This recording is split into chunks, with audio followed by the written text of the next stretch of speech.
7h36 sur France Culture, c'est la suite du journal d'Aurélie Kiefer et dans le cadre de notre journée spéciale France inventaire avant élection, Hashtag s'intéresse à l'état de la gauche, Aurélie.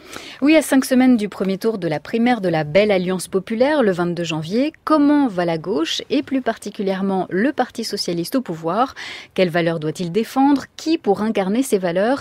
Hashtag vous a donné la parole sur les réseaux sociaux avec le mot-clé la gauche. Bonjour Ludovic Piétenu. Bonjour Aurélie, bonjour à tous. Vous êtes le chef du service politique de France Culture. Vous avez coordonné le rendez-vous de cette semaine avec nos auditeurs internautes et de nombreuses réactions, y compris, et c'est une première Ludovic, un dessin. C'est une première, en effet. Je vous invite à aller voir sur franceculture.fr. C'est en une. Hugo, 21 ans, en Master 1 de journalisme à Sciences Po Toulouse, alias Témuchine sur Twitter, a tout simplement dessiné 2 arbres. Sur la gauche, le premier est plein de fruits. Et sur la droite, le second arbre est bien triste. C'est pour lui gauche promise, gauche vue.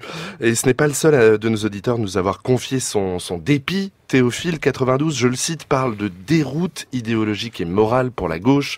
2 griefs reviennent essentiellement dans vos messages, la déchéance de nationalité et la loi travail. 2 débats qui ont marqué l'année écoulée depuis les attentats du 13 novembre 2015. À Dijon, j'ai rencontré une militante socialiste, elle s'appelle Mireille. Voici un extrait de ce que vous pourrez entendre en longueur sur la page d'Hashtag. C'était la semaine dernière lors d'un meeting d'Arnaud Montebourg. Je suis au PS, donc je suis venu voir si je restais ou si je partais du PS. Je suis hésitante. Le discours m'a plu, moi je suis venue écouter, je ne suis pas une inconditionnelle. Et c'est un discours qui se rapproche quand même beaucoup de celui de Mélenchon, vers lequel je tends vraiment.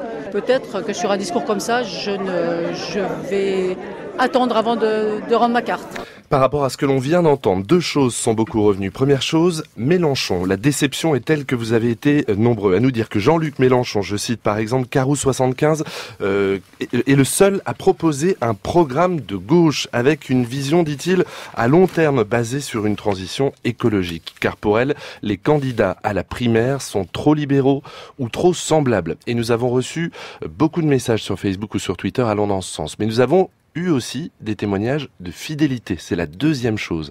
Beaucoup de militants socialistes ou ex-militants socialistes voient cette primaire citoyenne à gauche se mettre en marche et ils hésitent. Pourquoi pas? J'ai désormais les candidats déclarés devant moi. Je peux essayer. Une ex-militante m'a confié par exemple, je vais aller les voir en meeting tous, un par un, pour jauger de leur sincérité les yeux dans les yeux.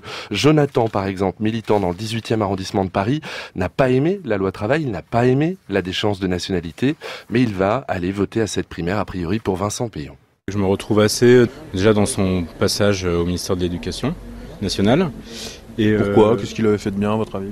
Moi, j'étais assez en faveur, en fait, de la réforme des temps scolaires. J'ai des enfants qui sont à l'école primaire et maternelle qui en ont profité et je trouve ça très bien. Puis plus généralement, je pense qu'il représente un courant qui me plaît, je dirais, relativement au centre du PS. Si on peut parler de centre du PS, je sais. Et qu'est-ce qu'on peut encore lire, voir et entendre sur la page d'Hashtag, Ludovic? Vous pourrez entendre bien d'autres militants tout au long de la journée. D'ailleurs, la page va s'enrichir encore de vos derniers témoignages. Nous avons aussi sollicité 2 élus socialistes, 2 députés, Yann Gallu du Cher et François Loncle, député de l'Eure depuis 1997. Voilà ce qu'il dit de la gauche. Écoutons un extrait. Moi, je suis né avec le mendésisme, Pierre Mendès France. C'est exactement cette gauche que j'aime et qui fait que je pense qu'elle est majoritaire, y compris dans l'opinion de gauche, et c'est cette gauche que doit incarner Manuel Valls. Et puis il y a une gauche protestataire, une gauche tribunicienne, une gauche qui râle, une gauche qui ne veut pas gouverner parce que le confort de l'opposition est pour elle prioritaire, si j'ose dire. Et la difficulté, c'est de réconcilier ces 2 gauches-là?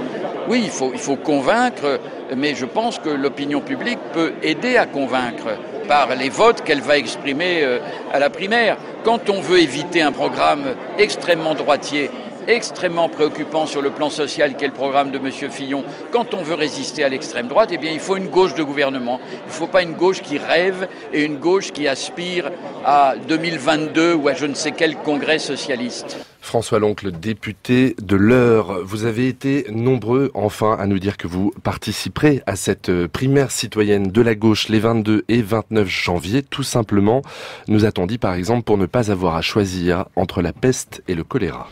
Merci Ludovic Piétenu. On retrouve Hashtag à la une du site franceculture.fr.